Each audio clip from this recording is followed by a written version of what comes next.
भारत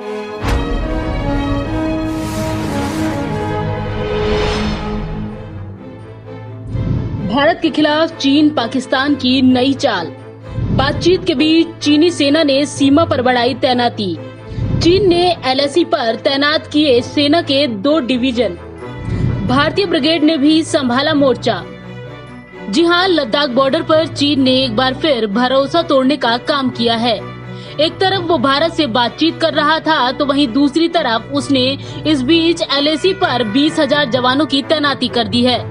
इतने ही नहीं, शिनजियांग में भी उसने 10 से 20,000 जवान रोके हुए हैं, जो जरूरत पर जल्द ही सीमा पर पहुंच सकते हैं। इससे पहले पाकिस्तान की भी ऐसी ही नापाक हरकत सामने आई थी।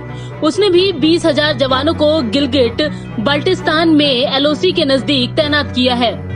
सरकार की तरफ से एक सूत्र में बताया गया है कि चीनी सेना ने जवानों के 2 डिवीजन, जिनमें करीब 20,000 जवान हैं, उन्हें एलएसी के ईस्टर्न लद्दाख सेक्टर में तैनात किया है। वहीं एक डिवीजन को पीछे नॉर्थ शिनजियांग में रखा गया है। ये इलाका करीब 1000 किलोमीटर दूर है, लेकिन चीन की तरफ से जमीन समतल है, इसलिए ये लोग बस 48 घंटे में ही सीमा तक पहुंच सकते हैं। चीन की इस नई चाल के खिलाफ भारत ने भी मोर्चा संभाल लिया है। भारत चीनी हरकतों पर पैनी नजर रखे हुए है। भारत भी इलाके में एक और डिवीजन की तैनाती पर विचार कर रहा है। पता चला है कि चीन आमतौर पर तिब्बत क्षेत्र में सिर्फ 2 डिवीजन तैनात रखता है, लेकिन अब वो खुद 2 डिवीजन अतिरिक्त लाया है। दोनों तरफ से मुद्दे को जल्द सुलझाने के लिए मीटिंग्स का दौर भले ही चल रहा है, लेकिन ऐसा होता दिख नहीं रहा। एक्सपर्ट भी मानते हैं कि ऐसा सितंबर-अक्टूबर तक जारी रह सकता है। उसके बाद जब झील जम जाएगी, तब सेना की वहां पर तैनाती में कमी आ सकती है। लद्दाख में भारत और चीन के बीच जारी तनाव के बीच मौका देखते हुए वहीं पाकिस्तानी सेना के एलओसी के नजदीक लगभग 20,000 सैनिकों की तैनाती को भारत के ऊपर दबाव बनाने की कोशिश के रूप में देखा जा रहा है।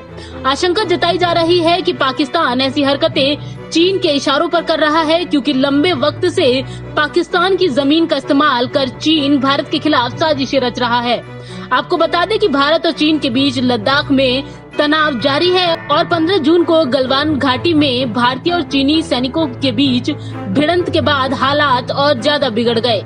एक तरफ जहां चीन के साथ बातचीत के जरिए इस मुद्दे को सुलझाने पर जोर दिया जा रहा है, वहीं चीन को आर्थिक तौर पर माकूल जवाब देते हुए देश भर में बाइकॉट चाइनीज प्रोडक्ट मुहिम भी जोरों पर है।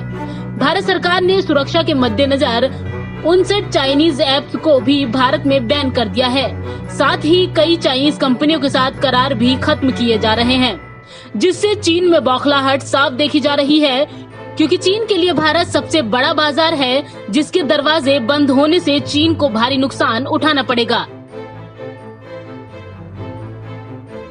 पंजाब केसरी ग्रुप के लिए संगीता सिंह की रिपोर्ट, दिल्ली।